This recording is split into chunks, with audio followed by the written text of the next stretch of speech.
वही हमारे संवाददाता बस्तर संभाग से विनीत सक्सेना एक बार फिर से हमारे साथ जुड़ चुके हैं। विनीत, क्या कुछ खास जानकारी है आपके पास, जरा विस्तार से बताइए। प्रियंका जी, यहाँ पे जो पूरी घटना निकल के आई है ये नारायणपुर के अंतर्गत की है। यहाँ पे छात्रावास की 4 लड़कियां 13 तारीख से लापता है और प्रशासन की इतनी बड़ी लापरवाही है कि अभी तक वो लड़कियां किसी प्रकार की यहाँ उनकी उपस्थिति अभी तक उनके पास कोई जानकारी आज तक नहीं है। और दूसरी बात मैं आपको बता दूं कि ये छात्रावास की जो यहाँ की जो अधीक्षका है उनपे गंभीर सारे आरोप लगाए हैं। उनके परिवार ने आरोप लगाया है क्योंकि परिवार के लोग जब स्कूल गए, इनकी जानकारी मिली कि हमारी बच्ची लापता है, तो जब उसे शिकायत करने का, उनसे जानकारी एकत्र करने का प्रयास किया गया तो वहाँ की जो अधीक्षिका है उसने किसी प्रकार की जानकारी नहीं दी और उन्होंने कहा कि किसी प्रकार का अपराध पंजीकृत या FIR ना करवाएं। इसको लेकर कल ABP वाले ने बड़ा एक हल्ला बोल किया है और कलेक्टर साहब को उन्होंने ज्ञापन दिया और कहा है कि जल्द अगर इन बच्चों को खोज के नहीं लाया गया तो अग्रिम भविष्य में अगले 2 दिनों के अंदर एक बहुत बड़ा आंदोलन करेंगे। एक बात तो प्रियंका जी आप बहुत अच्छे समझ सकते हैं कि यहाँ पे अगर नारायणपुर की बात करें, जो ओरछा के अंदर जो 4 लड़कियां लापता है, इस बात साफ जाहिर होती है कि वहाँ की अधीक्षिका की बहुत बड़ी लापरवाही है। प्रशासन की जो वहाँ जो मौजूदगी होनी चाहिए या वहाँ पे जो छात्राएं रहती है उनकी सुरक्षा को लेकर वहाँ पे जो कर्मचारी है कहीं ना कहीं बहुत बड़ी लापरवाही करते हुए नजर आए, तभी इतनी बड़ी घटना निकल के सामने आई है। 4 लड़कियां 13 तारीख से नदारद है, उसके बाद वहां के किसी भी प्रकार के जो अधिकारी है वो किसी प्रकार को बोलने को तैयार नहीं है। उन बच्चियों को खोजने को अभी तक किसी प्रकार की उनकी जानकारी इनको एकत्रित नहीं हो पाई। इस बात को आप समझ लीजिए, आदिवासी बहुल अंचल में अगर अबूझमाड़ की बात करें, जहां पे नक्सलवाद से पीड़ित ये क्षेत्र है, उसके बाद वहां पे अगर बच्चियां शिक्षा ग्रहण करने के लिए छात्रावास में रहती है और इस प्रकार की अगर लापरवाही निकल के सामने में आती है तो सवालिया निशान प्रशासनिक अधिकारियों पे खड़ा होता है, क्योंकि इतनी बड़ी चूक हुई तो हुई कैसे? क्योंकि अगर हॉस्टल की अधीक्षिका अगर लगातार अपनी ड्यूटी करती, अपनी मौजूदगी करती, निरीक्षण देती करती, तो इस प्रकार की घटना निकल के सामने में नहीं आती। कि ये तो बात साफ है कि वहां की अधीक्षिका के द्वारा बहुत बड़ी लापरवाही बरती गई है, इसी प्रकार की घटना बाहर निकल के आई है। दूसरा विषय और है प्रियंका जी, यहाँ पे जो कल ABP के लोगों ने जो आंदोलन किया था, कलेक्टर साहब से एक साफ बात को मांग की गई है कि वहां पे अधीक्षिका को बर्खास्त किया जाए और बच्चियों को जल्दी से जल्दी खोज के लाया जाए। ये बात तो साफ जाहिर है, उनके माता पिता भी बहुत ज्यादा चिंतित है। उनकी जो माता है, जो एक खोई हुई बच्ची की माता है, उन्होंने अधीक्षिका से संपर्क करने का भी प्रयास किया, लेकिन किसी भी प्रकार के कोई सही जवाब नहीं दिया गया, उनको गुमराह किया गया। तो आप ये भी समझ सकते हैं कि बिल्कुल इसको ये जो पूरी घटनाक्रम हुआ या जो बच्ची खोई है, तो कहीं ना कहीं वहां की अधीक्षिका उसको लिपापोती करना चाह रही थी। एक साफ जाहिर और यहाँ के प्रशासनिक अधिकारी ने अभी तक किसी प्रकार की कोई कार्रवाई न करके एक सवाल खड़ा किया है प्रशासनिक अधिकारी के कार्यशैली पे, क्योंकि जिस प्रकार बच्चियां यहाँ से नदारद है और बच्चियों का खोना एक सवाल खड़ा कर रहा है कि शिक्षक की जो बेहतर रास्ते होंगे, अबूझमाड़ के अंदर जो शिक्षक ग्रहण करने जब बच्चे आते हैं, अगर इस प्रकार की सुरक्षा में लापरवाही बरती जाएगी, हॉस्टल अधीक्षिका को यही पता ना होगा कि 13 तारीख से उनकी बच्चियां गायब है, तो आप समझ सकते हैं कि अबूझमाड़ में हम बेहतर भारत की, बेहतर बस्तर की, बेहतर छत्तीसगढ़ की जो परिकल्पना करते हैं, क्या वो साकार हो पाएंगे अगर इस प्रकार की तस्वीर निकल के आती है? प्रियंका जी।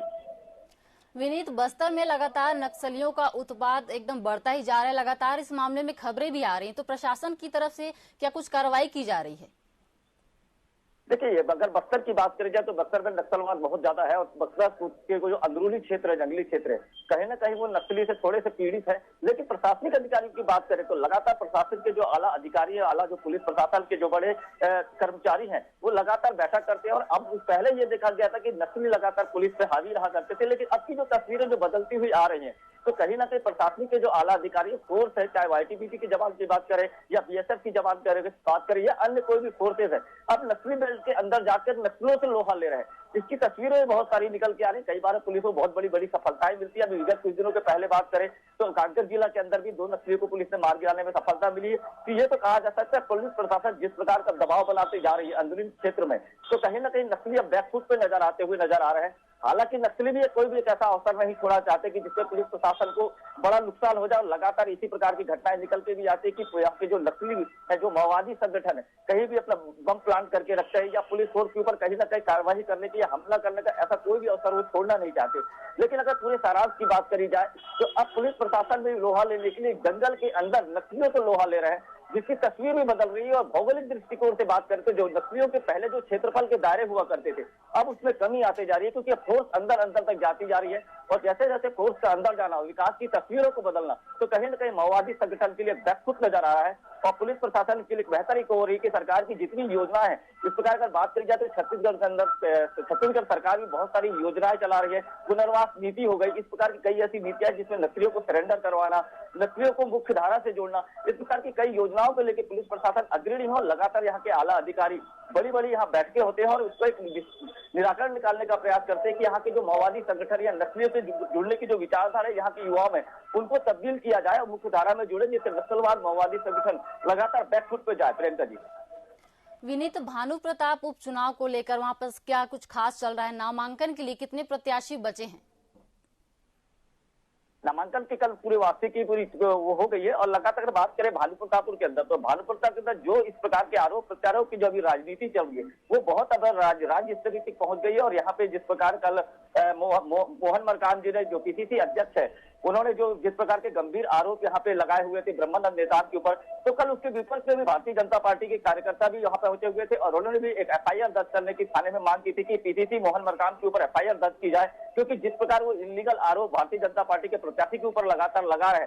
और दूसरा उन्होंने एक विषय और कहा कि जिस प्रकार दहेज शोषण की जो बात की गई है, जो कन्या की बात की गई है, जो नाबालिग थी उसकी बात की गई, उसकी जो जानकारी कहीं ना कहीं देने की बात को लेकर एफआईआर दर्ज करने की बात कर रहे थे। ये तो कहा जा सकता है कि भानु प्रतापपुर के अंदर जो उपचुनाव है वो सियासी भूचाल में है। अभी लगातार यहाँ के भानु प्रतापपुर उपचुनाव के सरगर्मी तेज है। बड़े बड़े लीडर, आरोप और प्रत्यारोप की राजनीति लगातार वहां पे चल रही है।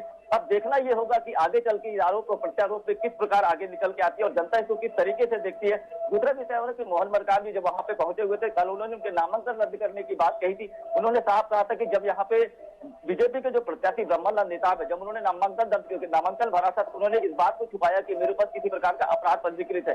हालांकि इसके कटाक्ष करते हुए वहां पे ब्रह्मानंद नेताम ने बात साफ कही थी कि मुझे इस प्रकार की कोई जानकारी नहीं थी। 2019 के मसले को लेकर आज यहाँ पे क्यों उठाया जा रहा है जिसकी मुझे जानकारी नहीं थी, ये बिल्कुल राजनीतिक प्रेरित है। तो ये पूरे सारांश निकल के ये आ रहा है कि भानु प्रतापपुर उपचुनाव में राजनीति बड़ी सर्दी-गर्मी से बहुत तेज है और वहां पे लगातार एक दूसरे पे आरोप प्रत्यारोप की राजनीति चल रही है। प्रियंका जी। जी विनीत, इस तमाम जानकारी के लिए आपका बहुत बहुत धन्यवाद। तो ये